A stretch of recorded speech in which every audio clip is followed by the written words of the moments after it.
And we are going. All right, guys, how you doing? It's me, Blake. I'm doing a video finally. I'm doing a book update because, well, recently I got a whole bunch of books. If you have been wondering why I've been missing, go watch my last video. That'll explain it all. So for right now, I just want to get into the book haul. A lot of new books to talk about. A lot of weird stuff I've gotten recently. So let's do it. Let's talk about some books.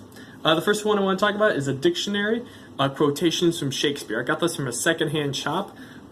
It's beat up, it's water damaged, it's all messed up, but it's really cool because if you think of like a word or an emotion, like loneliness, it will give you quotes and it'll give you the markings and the page numbers and the acts and whatever from various Shakespeare sonnets, plays, whatever. So if you want to find a quote relating to something, to that emotion or that feeling, this book will have in it.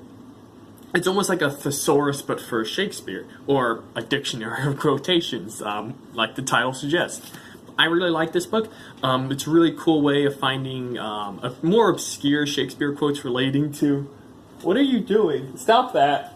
Come back here. Damn you, vile fiend. So the cat here, she was opening up the closet and getting inside there. You know you're not supposed to do that, baby. Come on, go down now. Go do something that won't get you into trouble. Here we have Isaac Asimov's The Gods Themselves. Really good sci-fi book. I've read a lot of his short stories, but none of his novels. So I'm excited to read this because it's won the Hugo, the Nebula. It's one of his most popular sci-fi novels, so I'm excited to go get into that. The next one is Douglas Adams' Dirk Gently's Holistic Detective Agency. I want to read this because I love the Hitchhiker series. It's one of my favorite sci-fi series. Probably my favorite, if I have to be honest, in a written format because it's so weird and quirky and unique. So I don't really know much about this book other than it's his other novel series. Alright, so the next one is Plato and Platypus Walk into a Bar. I've been reading a bit of this already. It's a book of understanding basic philosophy through comedy and humor. And the whole thing takes, bigger philosophical concepts and kind of explains it using jokes and uses examples from real life humor.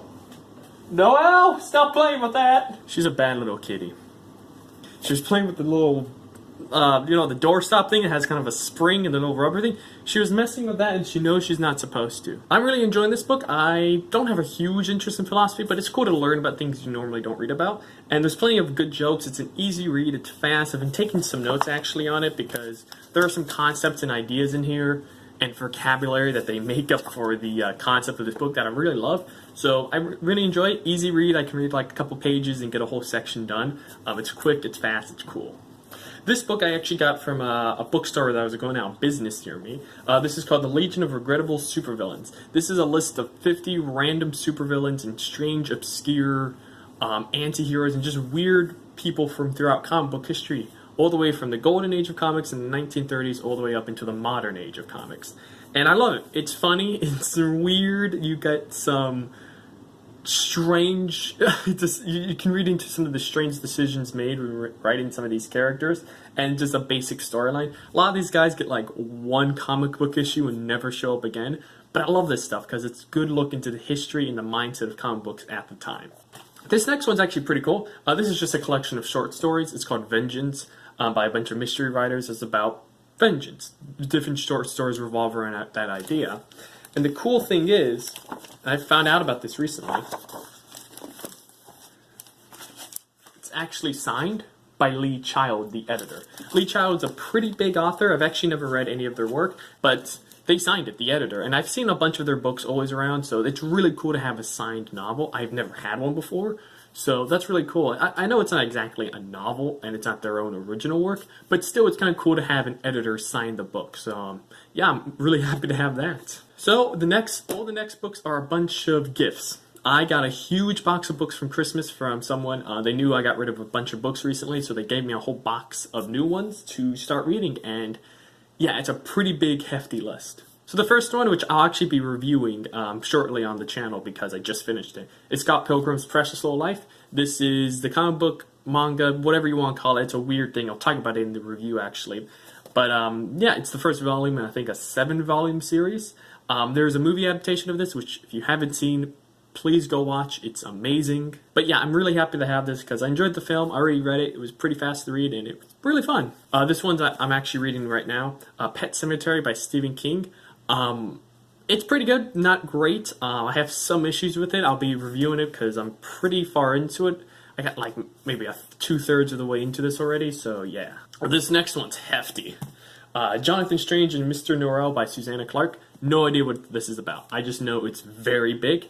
The print is not super big either. So yeah, I'm going to spend a lot of time reading this book. It's one of those books where I always saw it in like bookstores and stuff like that, but never wanted to pick it up because it was, well, based on size alone, it looks intimidating. Alright, the next one is Mr. Penumbra's 24-hour bookstore. No idea what this is about. The cover caught my eye, though, so that's cool. Can't wait to read that. The Rest of Us Just Live Here. Once again, no idea what it's about. All these are gifts, so I really don't know what any of these are about. So, yeah, whatever that's about, I'm sure it's going to be great, because the person who gave me all these books, I trust them a lot. Let's see, this one's Neil Gaiman's Anansi Boys. I actually read the first book. It's sort of a sequel, sort of not. It just takes place in the same universe as his American God book. And I really loved American Gods, and yeah, I can't wait to read this because I really like that universe. It's not a perfect novel. It's really good though. I really enjoy it. So I just can't wait to read more stuff just set within the universe and maybe even see a couple of characters come back that I really enjoyed. Alright, another Neil Gaiman book, Neverwhere. Don't know what it's about, but I've always wanted to read it. Alright, so the next one is Ray Bradbury's The October Country. Yep, no idea what it's about, but I'm excited to read it because I've read some of his short stories and stuff, and I like Fahrenheit 451. If they went to school in America, I think that's required reading for almost any middle school or high school class. She's at it again! Stop it! You dang dirty fiend! I love her. Alright, so 2 more books, you guys.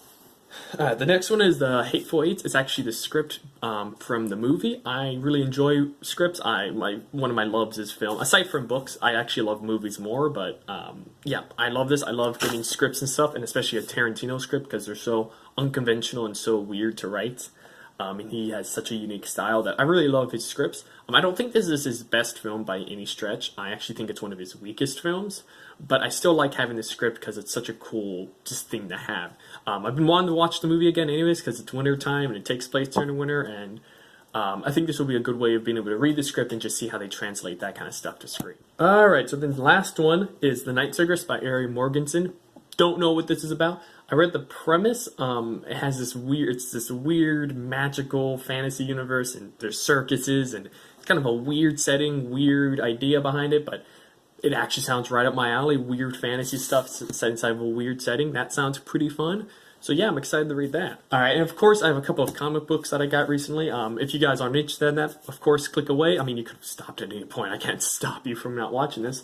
But yeah, if you're not interested in comic book stuff, don't go ahead and click off the video. It won't hurt my feelings. It's cool. But yeah, here are some of the comic books I got recently. This one actually I'm planning on finishing today if I can. It's Sailor Twin or The Mermaid in the Hudson by Mark Siegel. I only bought this based on the illustrations. I opened the book, pretty pictures, caught my eye. I liked the art style. I wouldn't say that it's beautiful, but I really liked it. I enjoyed that it was so unique and so weird. It's something I had never seen before in comic books, and I really wanted to read it. Just the premise kind of caught my attention. Mermaids, kind of a cool setting I kind of like. It's this weird kind of mystery, and I don't love this book, but I want to know what happens just because the universe it's set in is so strange, and I just want to see where he's going to take it. I only have a little bit left, so I can't wait to finish it. This next one is Dark Knight, a true Batman story by Paul Dini. I got this. I remember hearing about this like a couple years ago when it was released. But the concept is, it's apparently a true life story written by Paul Dini that happened to him, and it's about how he was beaten one day. He was walking home, and a bunch of guys came out of an alleyway, or whatever it was, I'm not sure, and they just beat the crap out of him. And this is his story about how that kind of relates to his Batman writing, and how Batman, in a kind of a way, saved him. This fictional character kind of gave him the strength to keep going and writing. I'm not exactly sure what the premise is, but that's kind of what I got from the back of it. It sounds weird. It sounds freaking weird, but I like Paul Dini. He was the main guy behind Batman the Animated Series.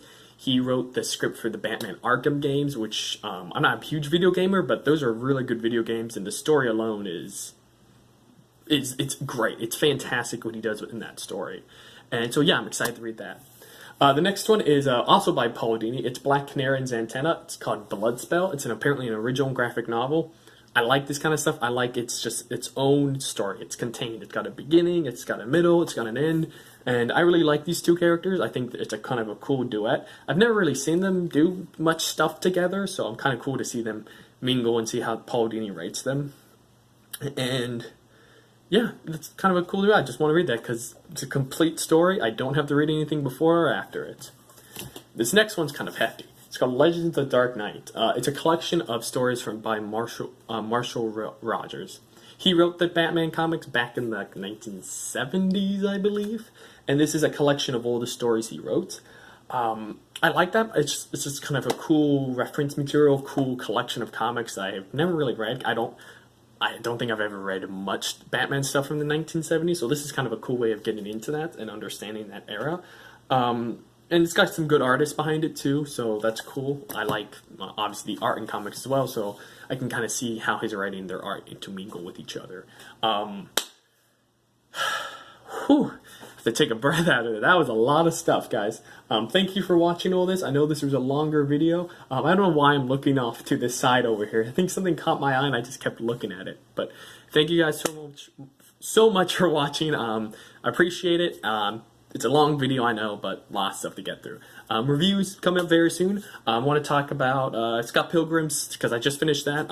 I have an old review that I want to try and finish up, see if I can find the footage for, because I've been meaning to post it, but the file was corrupted, and I want to see what I can salvage from it. And I have this weird idea. I have a really weird idea to help fix this video, and hopefully you guys will roll with me on this. Hopefully you'll be okay with me doing what I do with the video, because it's kind of a weird idea. You'll see what I mean. If I ever post it, you'll see exactly what I mean. But thank you guys so much for watching. Hope you all have a great one, and I'll see you all in the next one.